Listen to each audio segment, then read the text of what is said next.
I feel like outside of Broncos fans, the NFL doesn't really know how good this one particular unit is for the Broncos until right now.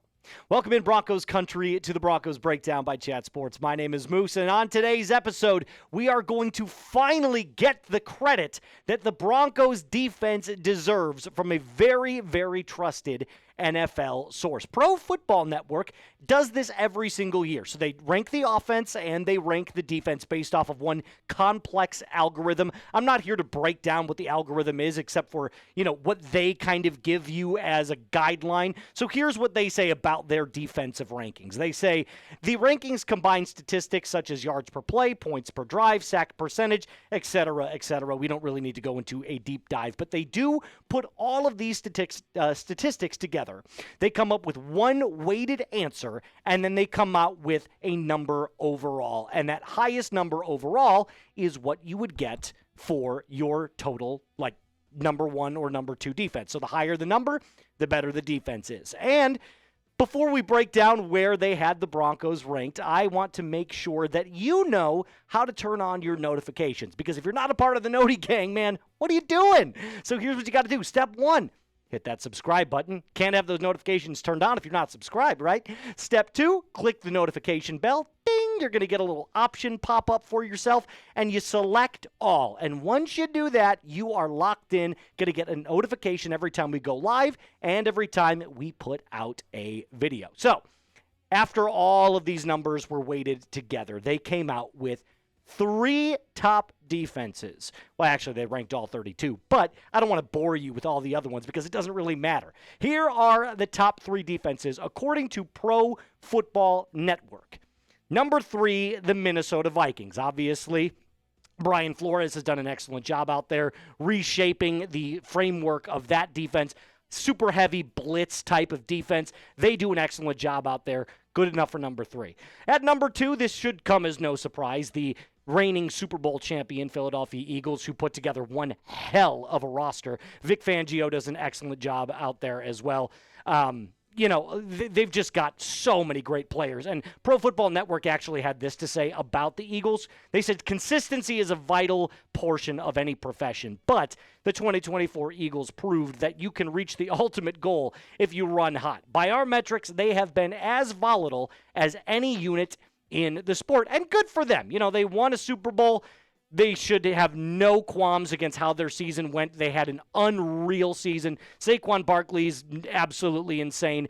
They'll go on to say this, 23rd in defensive statistics, so they are kind of talking about where the Eagles finished in different places in 2021. Then in 2022, they jumped up to 6th and 30th in 2023 before a runner-up finish in 2024. So if you're looking to be all over the map in different statistics, they basically claim that if you're here, here, and here, that's going to be excellent for you and your defensive ranking. And the Broncos should be no surprise. They come in at number 1. And finally, the rest of the NFL is holy shit, they are a force to be reckoned with. Pro Football Network had glowing words to say.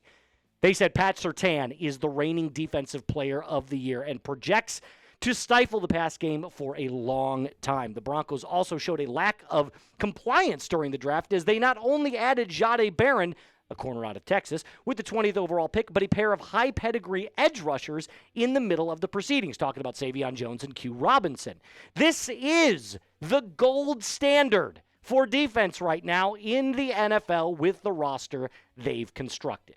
Now, there is that old saying that defense wins championships, right? And in 2025, you might look at that and say, that's super cliche, it's a quarterback-driven league, and all of those things would be true.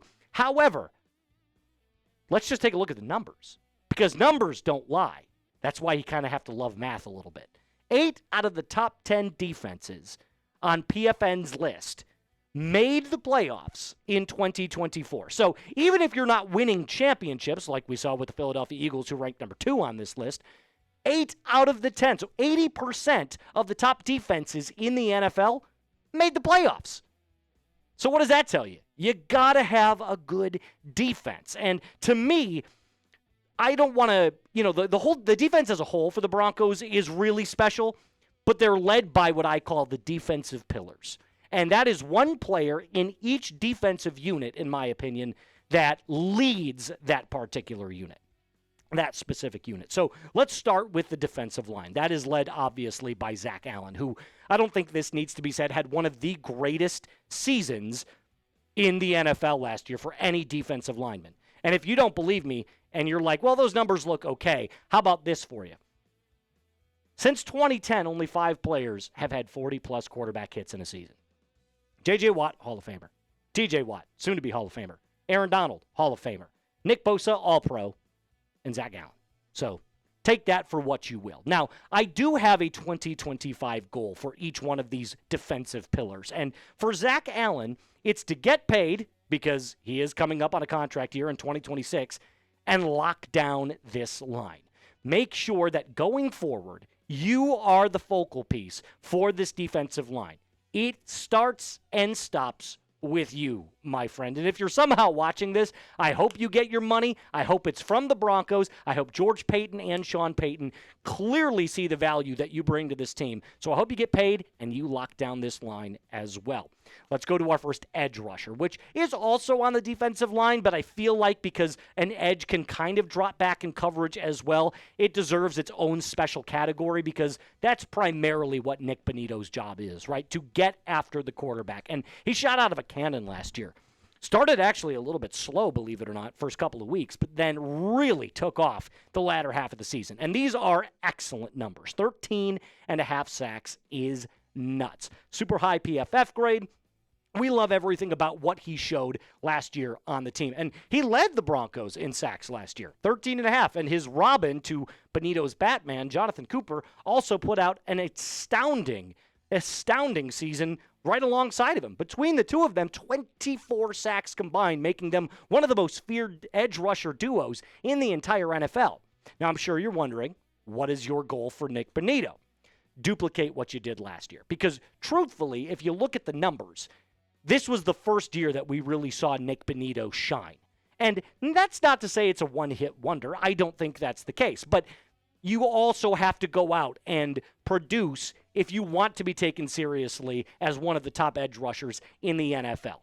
And you got to get over 10 sacks at least. I think he will. I don't think that's going to be the problem, barring his health, of course, because that, is the biggest question mark for any NFL player. But I will ask you this. 13 sacks for Nik Bonitto in 2025. Do you think over or do you think under? I actually think that's probably right where you're going to see him sit, is right there at 13. But let me know what you think in the comment section down below. Hey, by the way, we have some incredible jerseys for you to check out over at Fanatics. You can get this Bo Nix throwback jersey, which is super awesome. I'm thinking about buying this myself. So go to chatsports.com/Nick's Throwback if you would like. It's completely a handshake deal that we've got with our friends over at Fanatics there, so it helps support the channel. And they've got a bunch of other things that you could get just in time for the 2025 NFL season. One more time, chatsports.com/Nick's Throwback in the comments and description of today's video. My third one is a new addition to the Denver Broncos team, and that's linebacker Dre Greenlaw. And I say this because last year, the Broncos linebacker room was a big what if because of all the injuries that we had, not only to Drew Sanders, but also to Alex Singleton. So when you get Dre Greenlaw in the building, you clearly have an idea that he's going to be the leader of this linebacker room. And he showed that he is a perfect 1A complement to even the best in the NFL alongside Fred Warner in San Francisco. And I look at the Broncos linebacker room right now, and I say, this is one hell of a talented group of guys. There's no doubt in my mind that in talent perspective, this rivals the top of the NFL. I will give slight pause, though, and that is, of course, because of the health, the injuries. We have some big question marks. These are serious injuries. I mean, the strained quad is not a serious injury, but he has dealt with serious injuries previously in his career. So much so that in 2021 and in 2024, he missed a significant amount of time. So this is clearly the biggest red flag right now on the Broncos defense. I don't think it's even close. Now, what's his 2025 goal, you might ask? Stay healthy, become the lead communicator. Two things that I believe can help him take the next step on this football team, or at least show in year one that he is worth the contract that the Broncos gave him. So make sure that you don't leave and miss significant amount of time during the 2025 season, and do what you didn't or weren't able to do in San Francisco, which is become the Mike linebacker. Become the guy that everybody listens to about spacing. Fred Warner was that in San Francisco, and he's a Hall of Famer going to Canton. This is your time to show everybody what you are able to do. So that's my goal for Dre Greenlaw. And finally, the secondary. So you've got the defensive line, you've got your edge rushers that get after the quarterback, you've got your linebackers, and then, of course, the backfield, the secondary. And that, of course, led by nobody other than Pat Surtain. Best cornerback in the NFL, reigning defensive player of the year. Future Hall of Famer developing before our very eyes, and the leader of this Broncos cornerback room without a doubt. With Riley Moss, Jaquan McMillan, and, of course, Jahdae Barron, who we'll see where he fits into all of this here coming up in just about a month. But my 2025 goal for Pat Surtain, who doesn't need a huge breakdown of his game. You watched him every Sunday. You saw what he was able to do. He's great in coverage. He's a crazy athletic. He understands positioning. All of it's fantastic. Continue your dominant reign. Continue to be the number one cornerback in the NFL. Honestly, a back-to-back Defensive Player of the Year winning is not out of the question. It's hard. It's very difficult, especially with guys like Derek Stingley, who are also great corners in the league on the rise. But right now, Pat Surtain is and should be the unanimous number one corner in the NFL. And I especially think that that's going to continue in 2025.